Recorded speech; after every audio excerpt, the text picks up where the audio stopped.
Welcome to our History 101 special. I am Ceren Amcalar, your host for today's episode. Today we are diving into one of the most dramatic, legendary and confusing events of the ancient world, the Trojan War. A story dates back to more than 3,000 years, depending on who you ask. This war started because of political tensions, trade rivalries, or because one guy decided to steal another guy's wife. The last one is definitely the most interesting theory. It has inspired countless novels and movies. What do you think? Can love have such a devastating effect? Or the reasons behind the war is much more complex than the love triangle? In this episode, we are approaching the Trojan War from three different perspectives: military, political, and mythological, to uncover how fact and legend blend together in the ancient world. My friend Zeynep will be starting off a political perspective, proving that ancient international relations were just as chaotic as today's. Even though the Trojan War is famous for its heroes and battles, it is also an important political story. The war helps us understand early ideas about power, leadership, and authority in ancient Greece. It shows how decisions were shaped by both human actions and influence of the gods. In Homer's Iliad, we see many meetings where leaders try to make decisions together. These meetings often fail, which shows how weak early political systems were. Strong and stubborn leaders often harmed the group instead of helping it. The conflict between Agamemnon and Achilles is a clear example. Their personal fight weakens the Greek army and shows how pride, anger, and bad leadership can affect the outcome of the whole world. Modern scholars support this view. For example, Christensen explains that these meetings show how unstable leadership was in early Greece. Power depended not only on status or birth, but also on speaking well, convincing others, and having a good reputation. Leaders had to prove themselves again and again. Virgil's Aeneid offers another view of power. Aeneas gains authority through the support of the gods. This shows that political power was often linked to divine approval in the ancient world. Myths helped leaders justify their rule and make people believe in their right to lead. Together, these stories show that the Trojan War was not just about fighting. It was also about politics, leadership, and power. As Powell points out, the war reflects the political problems of early Greek communities and the early ideas that later shaped the city-state or polis.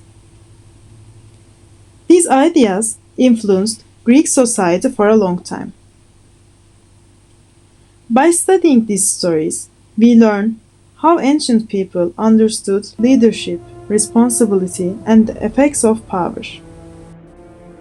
Even today, political lessons of the Trojan War helped us understand how power works in society. The story shows that authority should not belong to one person without limits. Leadership is not only about strength or status, but also about responsibility and fairness. When leaders act out of pride or personal ambition, political systems become weak and unstable. Trojan War reminds us that cooperation, accountability, and respect for others are essential for strong and legitimate leadership. Now let's look at the military side of the Trojan War, the part where diplomacy ends and everyone decides that fighting for 10 years is a reasonable plan. Most of what we know comes from Homer's Iliad and Odyssey, and later from Quintus Smyrnaeus' Post-America.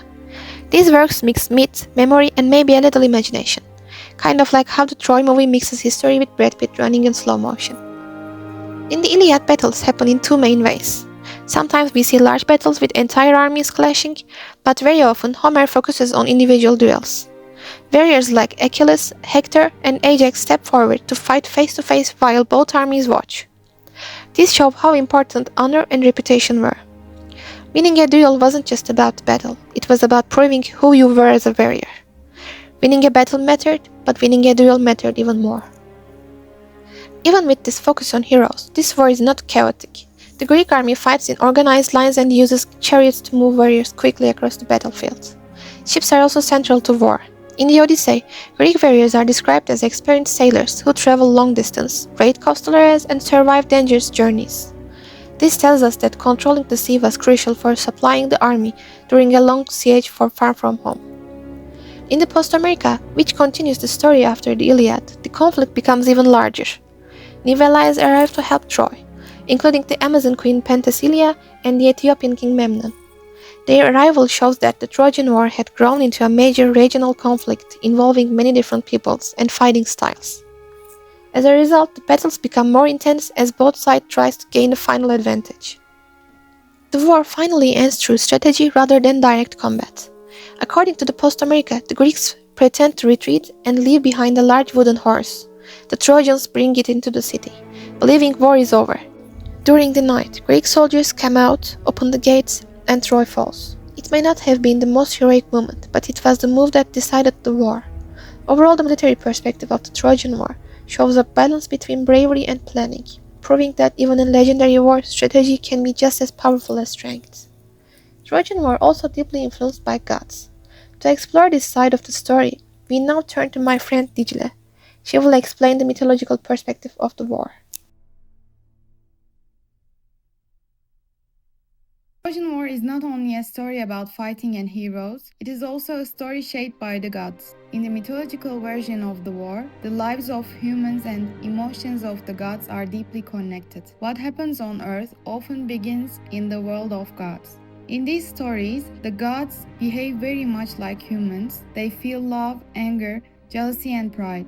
Zeus represents order and control, Hera is driven by jealousy and resentment, and Aphrodite stands for love and beauty. Their personal conflicts and desires do not stay among the gods. They influence human fates. The war begins with something small but meaningful, a golden apple. Written on it are the words for the most beautiful. Three goddesses want the apple, and none of them accept losing. Unable to decide, they bring the problem to Paris. Paris is a young prince of Troy, known for his sense of fairness. He is placed in an impossible position. Each goddess tries to persuade him. Power, wisdom, and love are all offered. Aphrodite promises him the love of Helen, the most beautiful woman in the world. Paris chooses her, and this single decision becomes the spark that leads to a devastating war. Once the war begins, the gods do not remain silent observers. They take sides and actively interfere. Athena supports the Greeks with strategy and guidance. Aphrodite protects Paris in moments when his life is danger. Apollo brings disease and punishment to the battlefield, reminding humans that divine anger has real consequences. Because of this constant divine involvement, the Trojan War is not only about human choices, it is also about fate. Humans fight bravely, but their lives are often controlled by forces beyond them. Victories and losses are shaped by the will of the gods as much as by skill or strength. For the ancient Greeks, these myths explained why the war was so long, painful, and tragic. They believed that when gods are driven by emotions, humans suffer the results. The Trojan War, in this sense, becomes a lesson about pride, desire, and the dangerous power of divine influence. When we look at the Trojan War from different perspectives, one thing becomes clear. This was not a simple conflict with a single cause. From a military side, it involved organized armies and strategic planning. Politically, it reflected alliances, power struggles, and long-standing tensions between regions. And from a mythological perspective, it was shaped by gods and ideas about fate that helped the ancient Greeks make sense of war and loss. Whether the Trojan War was a real historical event, a legendary story, or a mix of both, its impact has lasted for thousands of years. We can better understand why the story continues to be told and why it still feels relevant history.